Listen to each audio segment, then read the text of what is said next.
आप सभी को मेरा नमस्कार।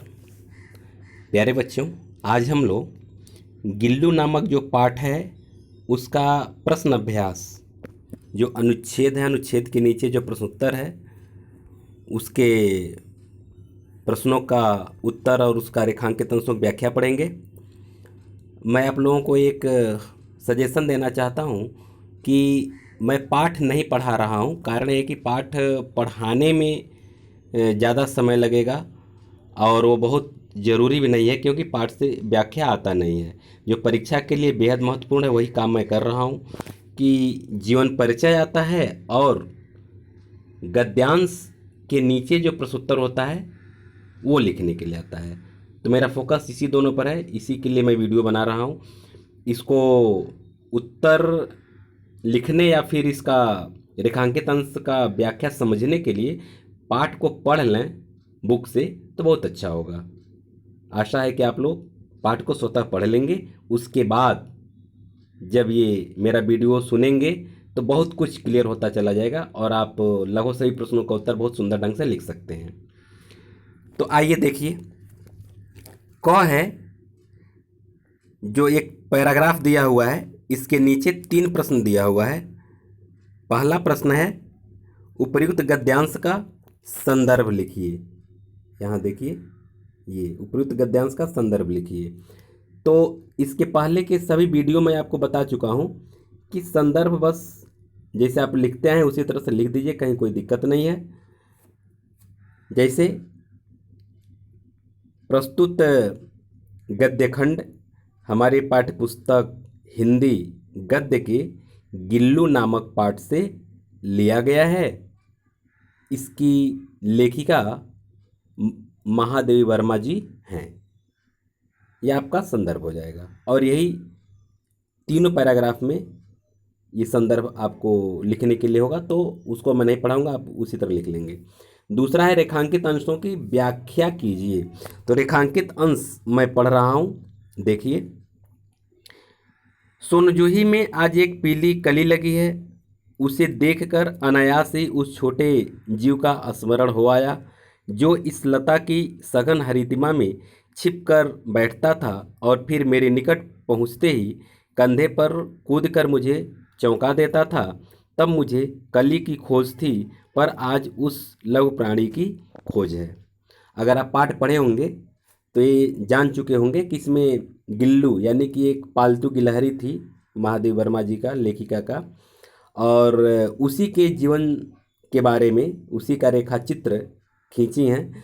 तो गिल्लू के मरने के बाद उसको सोनजूही के लता के नीचे समाधि दिया गया था, क्योंकि सोनजूही की लता उसको बेहद पसंद थी, इसलिए उसकी समाधि सोनजूही के लता के नीचे ही दी गई थी। तो कुछ दिनों के बाद, यानी गिल्लू के मरने के कुछ दिनों के बाद, जब सोनजूही में पीली पीली जब कली निकली, पीले पीले फूल निकले, तो महादेवी वर्मा अपने मनोदशा को व्यक्त करते हुए कहती हैं कि सोनजूही में आज एक पीली कली लगी है, यानी सोनजूही की लता में एक पीली कली लगी हुई है, और उस पीली कली को देख करके मुझे अनायास ही उस छोटे से जीव यानी गिल्लू का स्मरण होया, मैंने गिल्लू का याद आ गया, जो हमेशा इस लता के सघन हरितिमा में छिपकर, यानी जो सघन जो हरे भरी जो लताएं थीं उस लता में हमेशा छिपकर बैठा रहता था, और जैसे ही मैं गिल्लू के पास पहुंचती थी वह मेरे कंधे पर कूदकर मुझे चौंका देता था। तो गिल्लू की समाधि के पहले तक मुझे कली की खोज रहती थी, सोनजूही की लता में कली की खोज रहती थी, लेकिन अब मैं उसमें उस लघु प्राणी की खोज करती हूँ। यानी कि मुझे ये लगता है कि गिल्लू ही इस पीली कली के रूप में खिल करके मुझे आकर्षित कर रहा है। ये इसका व्याख्या हो जाएगा। तो मैं पूरा विस्तार से बताया हूँ, आप अपने भाषा शैली में थोड़ा संक्षिप्त भी करके लिख सकते हैं, ठीक है। जो आपका तीसरा प्रश्न है, गिल्लू को समाधि कहाँ दी गई, इसका उत्तर लिखेंगे, गिल्लू को सोनजूही की लता के नीचे समाधि दी गई। गिल्लू को सोनजूही की लता के नीचे समाधि दी गई। ये इसका उत्तर होगा।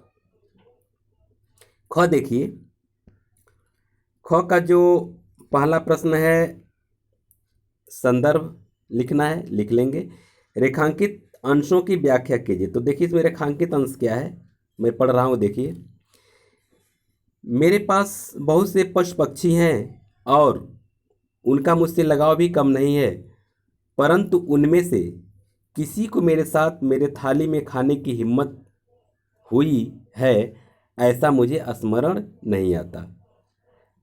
मतलब लेखिका कहती हैं कि गिल्लू मेरे पास मेरे थाली में बैठ करके खाना खाने का दुस्साहस किया था। हालांकि मेरे पास बहुत से पशु पक्षी हैं, महादेवी वर्मा जी कहती हैं, मेरे पास बहुत से पशु पक्षी हैं और हर पशु पक्षियों से मेरा बहुत अधिक लगाव है। किसी से कम या ज़्यादा लगाव नहीं, बल्कि हर पशु पक्षियों से हमें बहुत लगाव है।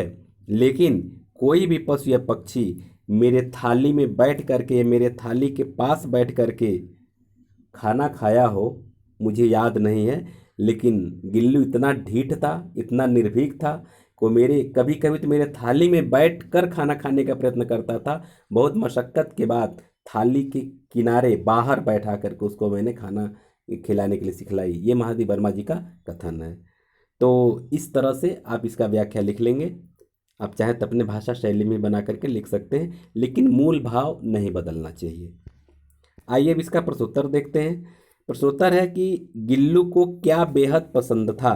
तो आप पाठ पढ़ेंगे तो उसमें पता चलेगा कि गिल्लू को काजू बेहद पसंद था। ये इसका उत्तर होगा, गिल्लू को काजू बेहद पसंद था।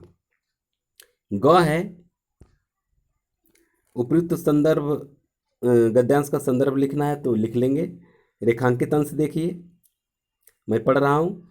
गर्मियों में जब मैं दोपहर में काम करती रहती तो गिल्लू न बाहर जाता न अपने झूले में बैठता। उसने मेरे निकट रहने के साथ गर्मी से बचने का एक सर्वथा नया उपाय खोज निकाला था। वह मेरे पास रखी हुई सुराही पर लेट जाता और इस प्रकार समीप भी रहता और ठंडक में भी रहता।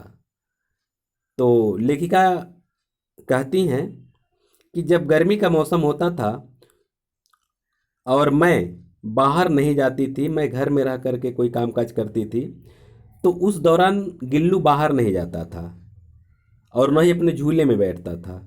वह हमेशा मेरे पास रहना चाहता था।